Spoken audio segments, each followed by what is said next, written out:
大家好，今天不做菜，今天来洗菜。你平常都是怎么洗花椰菜的呢？网络上有各种说法，有人说用洗米水，用面粉，还有人说盐水、醋水、小苏打。应该先洗后切吗？到底怎样才对？这次的影片就来帮大家好好研究一下。其实尘土虫都不难处理，真正的重点是肉眼看不到的表面农药残留。我想这才是大家最在意的问题吧。我们先来看看市面上有哪些农药。一般常见的农药大致可分成3大类。第一种是除草剂，多半是水溶性的，像是加林塞 glyphosate， 它是世界上使用最广的除草剂，用来抑制杂草生长。只要农民有遵守安全采收期，就不太容易残留。就算有残留，用清水冲一冲也能去掉。第二种是杀虫剂，顾名思义就是用来防治病虫害。常见的像毒死皮、赛灭宁，它们大部分是脂溶性的，如果有残留，光靠清水就比较难洗掉。第三种是杀菌剂，主要是用来防霉、防真菌。常见的例子有多菌灵、布克拉，还有我们后面会谈到的易克满 TBC。这一类农药有水溶性的，也有脂溶性的，要看种类。所以不同农药残留要用不同的方法处理。那关键问题来咯，看起来最麻烦的就是表面残留的脂溶性农药。那我们到底要怎么把它去除呢？目前虽然没有针对花椰菜的研究，但在2025年有一篇发表在 Foods 期刊的最新研究，测试了水果和常见的杀菌剂 TBZ， 结果发现光靠清水或单一方法效果都有限。最有效的是先用玉米粉水泡5分钟，再用小苏打水泡5分钟，去除率高达 94%， 简单又有效。详细研究连结我放在影片下方，有兴趣的朋友可以去看看。让我们科普解释一下这篇研究的原理。我们用实验中的苹果来做例子，不过其实所有蔬果的机制都巧多。还没清洗的苹果表面会有农药残留，有些停留在表层，有些则钻进了果皮的蜡质层。几乎所有蔬果都有蜡质层，只是厚薄不同。苹果的特别厚，花椰菜和叶菜也都有。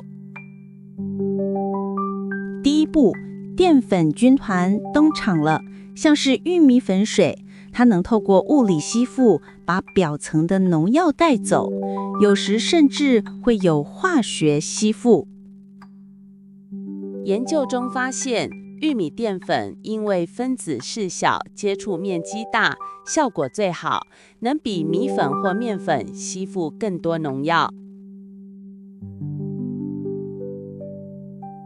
但清掉表层之后，还是会有一些农药卡在蜡质层里。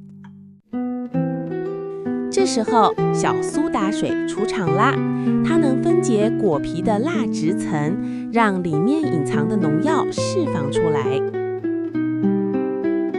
接着，这些被释放出来的农药就能随着小苏打水一起被冲走。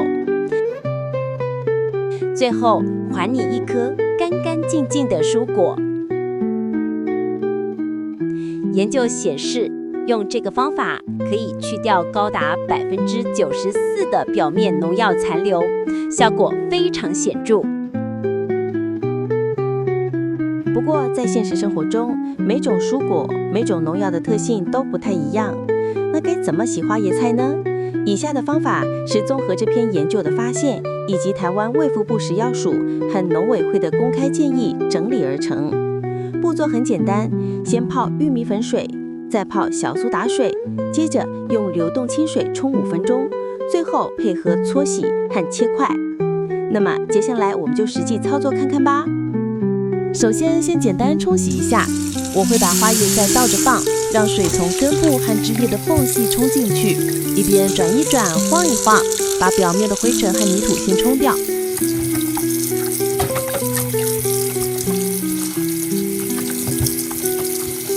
接着把花椰菜放进刚刚准备好的玉米粉水里，比例大概是1公升水配1大匙玉米粉。用手轻轻晃动花椰菜，然后用盘子或大碗压着，避免它浮起来。大约5分钟后，把花椰菜拿起来，在玉米水里再晃一晃，然后把水倒掉，顺便用清水冲洗一下，特别是枝叶还滑球的地方。接下来准备少苏打水，大约是1公升水配2大匙小苏打。要记得搅拌均匀，完全溶解。把花椰菜放进去，一样轻轻晃动，再用盘子压着。5分钟后，把小苏打水倒掉，再简单冲洗一次花椰菜。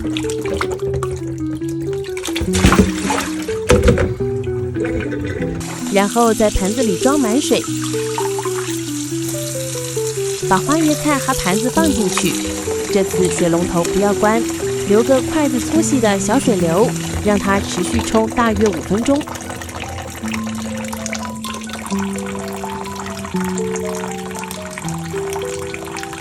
5分钟后就可以开始清洗了，一边把花椰菜切成小块，一边仔细冲洗。可以用手搓，也可以用刷子刷，或者在砧板上切好后，再拿去水龙头下冲。如果真的比较忙，其实可以把切小块这一步和最后5分钟的流水冲洗合并，就是切好的小花椰菜继续放在盆子里，上面水一直开着。虽然切口有可能再接触到污染，但因为前面已经处理得很干净，风险相对低。如果要省时间，这样做也是可以的。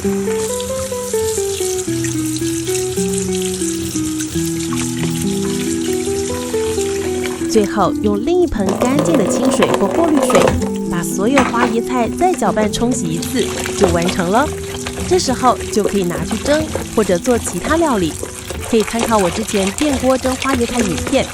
蒸个有个好处，可以最大限度保留花椰菜的营养，而且用电锅超方便。有人会担心蒸不能去除农药，其实蒸还是能再去除一部分，只是比煮或烫的效果稍微弱一些。但如果前面已经仔细清洗过了，用蒸的方式不但安全，还能保留更多花椰菜的珍贵养分，就看大家自己怎么取舍了。好了，今天就说到这儿了。这里还有几个小提醒，就不多说了，自己看看。如果觉得影片有帮助，别忘了帮我按赞、订阅、分享，还有开启小铃铛哦。下次见喽！